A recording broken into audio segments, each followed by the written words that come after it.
Hi, my dear students. Myself, Anuj Shashidharan, Academic Director and Biology Faculty of Rankings Entrance Training Academy. I welcome all of you in this new video lesson about Biological Classification Part 4. Dear students, today I'm going to talk about Kingdom Fungi. As you know, kingdom fungi is one of the most important kingdom come under Whittaker's five kingdom system of classification. Okay, have you seen in a type of fungus? Yes, you have seen different types of fungus in your daily life, especially mushrooms. You can see some type of mushrooms over here. As you know, some type of mushrooms are poisonous and some others are edible. So anyway, the mushrooms actually come under the category of kingdom fungi. So first of all, I'm going to discuss the characteristic features of fungus. You are very familiar. The fungi are eukaryotic, non-photosynthetic organisms. Okay, eukaryotic means they are having a well-developed nucleus with the nuclear membrane. All type of cell organelles are there. You are very familiar. They are non-photosynthetic. That means they are showing heterotrophic mode of nutrition. Most of the fungus are multicellular with very few exceptions. Some type of fungi are unicellular. One of the most important example is yeast. Okay, yeast is a unicellular fungus. As you know, the fungi commonly grow in warm, moist environments. The study of fungi is known as mycology.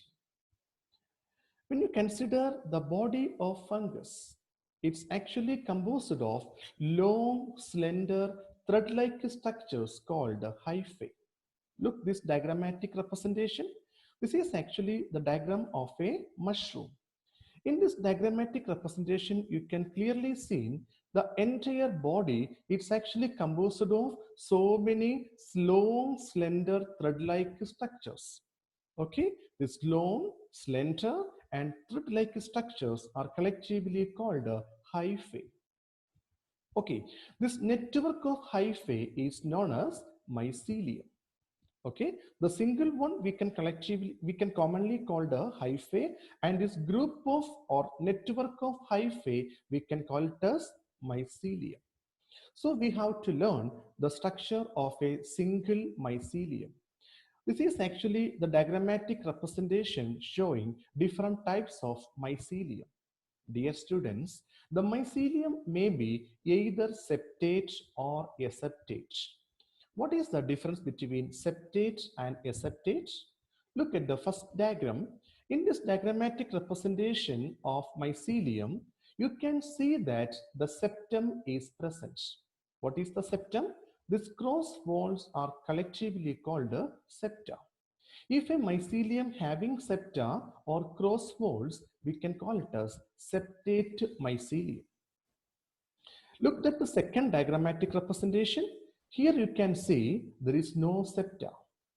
Because of the absence of septa, this type of mycelium we can collectively call the aseptate mycelium. In this condition, you can see all these nuclei are present in the single cell. Okay, this condition is called xenocytic. But in the first condition, I mean in septate condition, because of the presence of septum or cross walls, you can see a single nucleus present in a single cell. Okay, in case of aseptate condition, because of the absence of septum, we can see all the nuclei present in the same cell. Okay, this condition is called xenocytic. Another important characteristic feature, the cell wall of fungus is composed of chitin and polysaccharides. Okay, next one we have to discuss the mode of nutrition.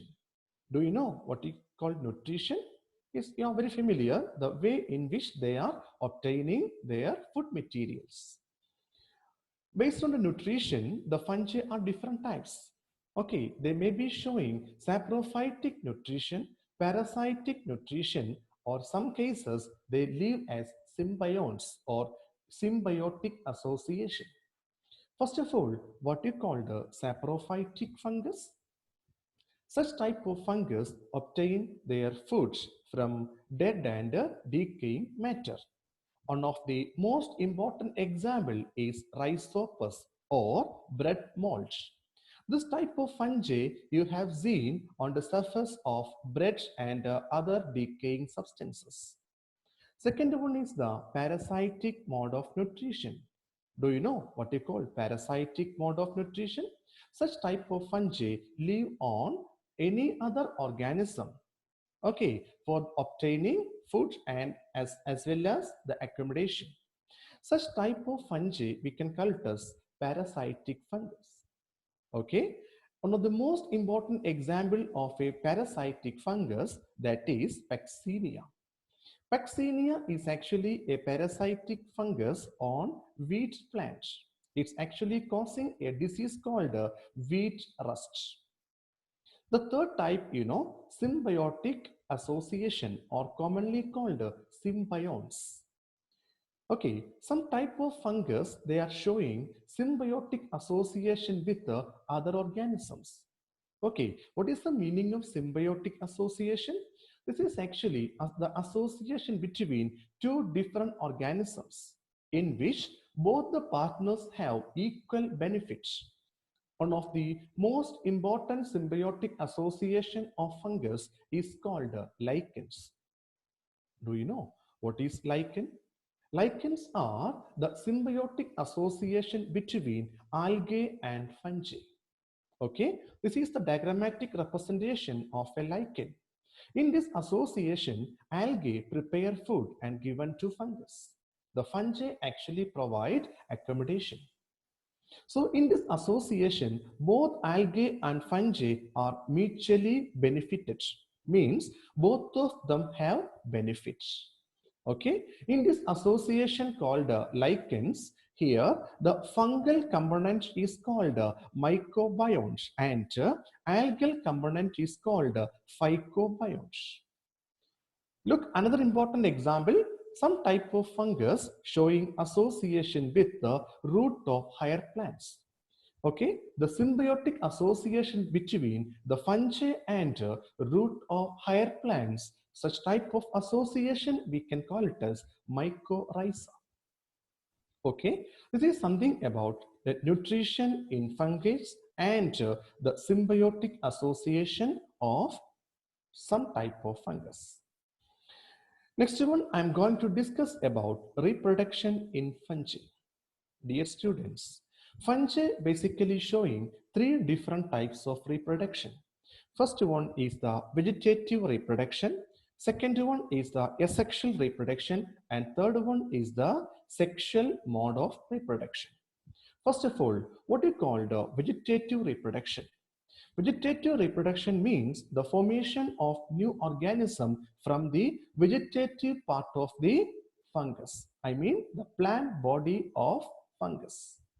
Okay, most important examples are fragmentation, budding, and fission. Okay, I hope you have seen the fragmentation, budding, and fission in your classes. What is fragmentation? Fragmentation means the vegetative body of a fungus divided into so many fragments. Each and every fragments will give rise to new fungus. Do you remember the process of budding in yeast you have learned in your classes? Some type of fungus, they are showing fission. I mean the binary fission. That means a simple type of cell division. Second one is the asexual reproduction. Dear students, asexual reproduction and sexual reproduction occur by the production of reproductive structures called spores. I hope you might hear about the spores. There are different types of spores, dear students. It may be zoospores, conidia, and sporangiospores. These type of spores come under the category of asexual spores, means asexual reproduction. But in sexual reproduction, they are producing some other type of spores like basidiospores, ascospores, and oospores. Basically, in both the type of reproduction, they are producing spores. But there are some differences between asexual spores and sexual spores.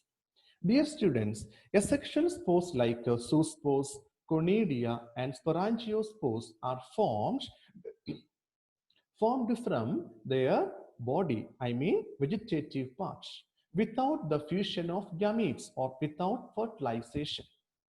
Okay, such type of spores are collectively called asexual spores. Did you clear? I repeat once again, the asexual spores like zoospores, conidia, and sporangiospores are directly developed from the fungal body without any fusion.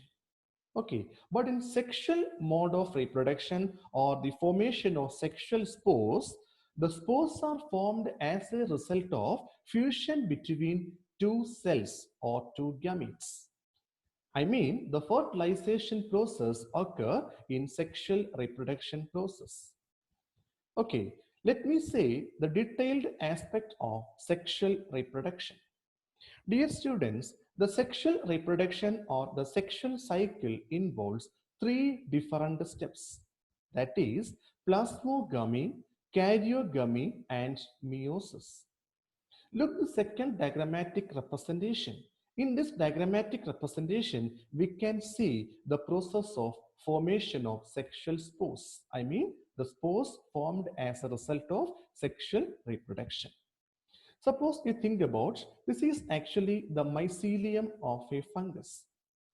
Okay, some cells of the fungus, I mean the cells of the fungal mycelium, they should act as the gametes. Okay, the first step is the plasmogamy. What is plasmogamy? The haploid cells of two different mycelia. Look, this is the diagrammatic representation of two cells. Okay, from two different mycelium. First of all, the cytoplasm of these two cells it come to fuse to form a single cell. Okay, the fusion between the cytoplasm we can collectively call the plasmogamy. Look, as a result of plasmogamy, what happened? A single cell which having two nucleus. Look, these two cells having nucleus. As a result of plasmogamy, these two cells combine together to form a single cell. But the single cell having two nucleus. Okay, this condition is called a heterokaryotic stage or dikaryophase. Do you know what is the meaning of dikaryophase?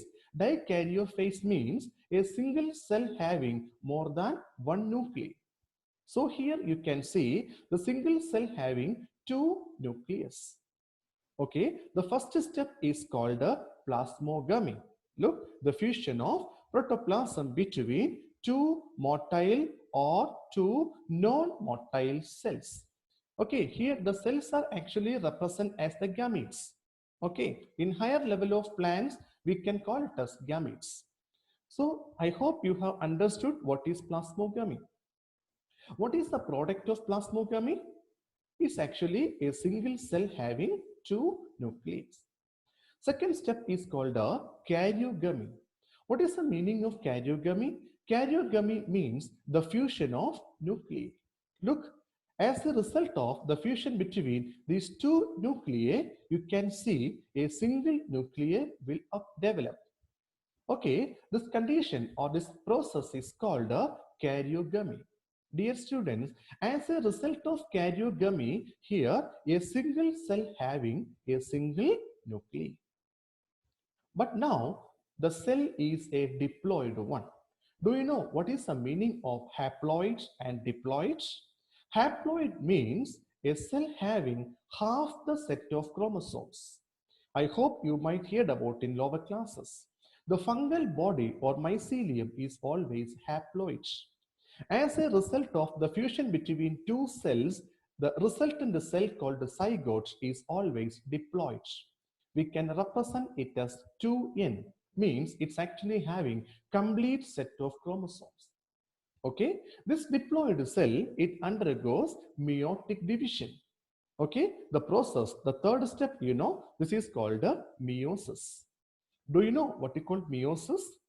I say it's a type of cell division occur in diploid cell.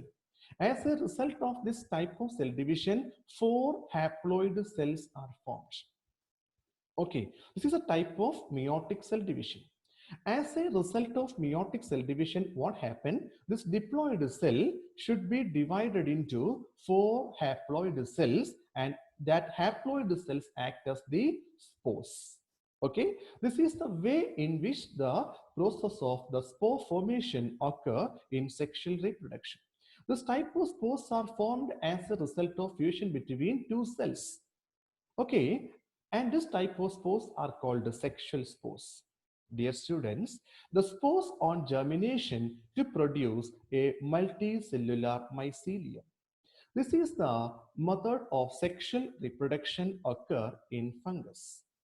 I hope you have understood the process of sexual reproduction in fungus. Next one, let me say the classification of fungus. Dear students, kingdom fungi classified into 4 different classes based on some criteria. Which are the most important criteria? First one, morphology of mycelium. Second one, mode of nutrition. And third one, mode of reproduction. Dear students, based on this criteria, kingdom fungi classified into 4 different groups. Look, which are the 4 different groups: Phycomycetes, Ascomycetes, Basidiomycetes, and Deuteromycetes. Now we are going to discuss the detailed characteristic features of Phycomycetes, Ascomycetes, Basidiomycetes, and Deuteromycetes. First one, Phycomycetes. Dear students, the members of this group, I mean the phycomycetes, are found in aquatic habitats and on decaying wood in moist and damp places. Okay, or this type of organism live as obligate parasites on plants. Do you know what you mean obligate parasites? Such type of parasites or such type of fungi actually live as a parasite on plants. Obligate parasites means such type of parasitic relationship is needed for the completion of its life cycle. Okay, I mean, without this parasitic association, the fungi can't be able to finish their life cycle. Such type of parasitic relationship, we can call it as obligate parasitism.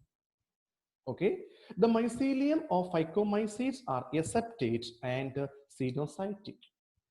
Okay, the asexual reproduction takes place by means of zoospores or by aplanospores. The zoospores are motile and aplanospores are non-motile. Okay, some of the most important examples are Mucor, Rhizopus, and Albugo. Okay, this is the diagrammatic representation of mucus, and this one is the diagrammatic representation of Rhizopus. This is also called a bread mold, commonly seen on decaying bread. And third one is the Albugo. I said it's a parasitic fungi on mustard plants. Okay, this is something about phycomycetes. Second one is called ascomycetes. Dear students, ascomycetes are commonly called sac fungi. The ascomycetes are mostly multicellular and some others are unicellular. Okay, one of the most important example is penicillium. I hope you might hear about penicillium. This is a diagrammatic representation of penicillium. Do you know the first antibiotic named penicillin obtained by Alexander Fleming from this fungus? Okay, this is called penicillium. And some type of ascomycetes are unicellular.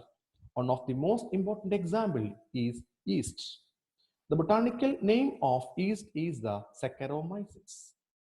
They are saprophytic, decomposers, parasitic, or coprophilous.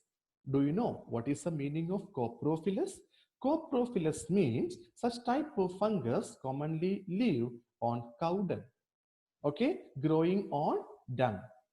Is it clear? The mycelium is branched and septate. Okay, I'm showing so many examples. Aspergillus, claviceps, neurospora, morels, truffles, etc. are the better examples of ascomycetes. Okay, the neurospora having some speciality. Neurospora is a type of ascomycetes fungus. It's commonly using for biochemical and genetic studies. Dear students, morels and truffles are edible, means they are using for eating purpose. Okay, then some detailed characteristic features of ascomycetes. Dear students, in the life cycle of ascomycetes, they are producing some type of spore producing structure called ascocarp. In fungi, the spore producing structures are commonly called fruiting bodies. Okay, this is actually the fruiting body of ascomycetes. The fruiting body of ascomycetes are collectively called ascocarp. Okay, this is the diagrammatic representation of ascocarp. Dear students, the sexual spores are produced in ascomycetes in a specialized sac-like structure. Look, this entire ascocarp having so many sac-like structures. Okay, this sac-like structures we can collectively call the ascus. Dear students, inside the ascus, the ascospores are formed. I mean, the sexual spores are formed. The sexual spores in ascomycetes are collectively called ascospores. Okay, the ascospores are formed in a sac-like structure called ascus. So many ascus together form the fruiting body of ascomycetes. This is actually the diagrammatic representation of the fruiting body of ascomycetes. This is called ascocarp. Look, this ascocarp contains so many ascus and each and every ascus having ascospores. Okay, the ascospores, if it fall on a suitable substratum, what happened? Each and every ascospores should germinate to produce a new mycelium. Is it clear? Third one is the basidiomycetes. Dear students, basidiomycetes are commonly known as club fungi or gill fungi. Okay, some of the or most of the mushrooms come under this category. Okay, mushrooms, then bracket fungi or puffballs, etc. come under this group. They grow in soil or on logs and tree stems and in living plant bodies as parasites. Some of the examples are commonly called rust and smuts. Okay, the mycelium is branched and septate. Some common members are agaricus. It's a mushroom. Agaricus is actually an edible mushroom. I hope you have used the agaricus mushroom as a food item. Okay, second one is called astilago. Another important example. It's commonly called smut fungus. Okay, and last one is the Paxinia. I have shown in the introduction. Paxinia is commonly called a rust fungus. Okay, it's actually a parasitic fungus. In case of basidiomycetes, the fruiting body is called a basidiocarp. I said, what is the meaning of fruiting body? The spore producing structures are collectively called a fruiting body. Do you remember in case of ascocarp, we said ascomycetes, we said ascocarp. But in basidiomycetes, the fruiting body is called a basidiocarp. Look, inside the basidiocarp, it's actually having so many gills are there. That's why this group commonly called a gill fungi. Okay, this basidiocarp is actually having so many basidium. Do you know what we call basidium? The spore producing structures. The spore producing structures in basidiocarp we can collectively call the basidium. Okay, the basidium can be able to produce the spores. The spores are collectively called the basidiospores. Dear students, the basidiospores are actually sexual spores formed as a result of plasmogamy, karyogamy, and meiosis. Okay, but here the spores are formed exogenously. What is the meaning of exogenous production? That means the spores are formed outside the basidium. But in case of ascomycetes, we have seen, especially in ascus, the ascospores were formed inside the ascus. But here in basidiomycetes, the basidiospores are formed outside the basidium. Hence, it is exogenously produced. The spores fall on a suitable substratum. What happened? Each and every spores will germinate to produce a new thallus or new mycelium. Here it is called mycelium. Okay. The last group, it is called deuteromycetes. Dear students, the fourth group of kingdom fungi. Deuteromycetes are commonly known as imperfect fungi. Do you know why we can call it as imperfect fungi? Why? Because only the asexual or vegetative phase of these fungi are known. Okay, once if they having any perfect stage or sexual phase, the members of deuteromycetes were discovered that they were often moved to ascomycetes or basidiomycetes. That means we have identified only the asexual or vegetative phase of this fungus. Okay, we didn't identify the sexual phase. Suppose if it was identified, it may come under the ascomycetes or basidiomycetes. Okay, deuteromycetes, they can reproduce only by asexual spores. Why? Because they are, the asexual phase or vegetative phase only. Okay, the asexual or vegetative phase only present. The sexual phases are totally absent. Okay, so the reproduction occur only by asexual spores known as conidia. Okay, did you hear about conidia? It's a type of asexual spores. Okay, the mycelium is septate and branched. Okay, some of the most important members are Alternaria, Colletotrichum, and Trichoderma. Okay, some members are saprophytes and some others are parasites. Okay, this is the diagrammatic representation of Alternaria. The most important examples are Alternaria, Colletotrichum, and Trichoderma.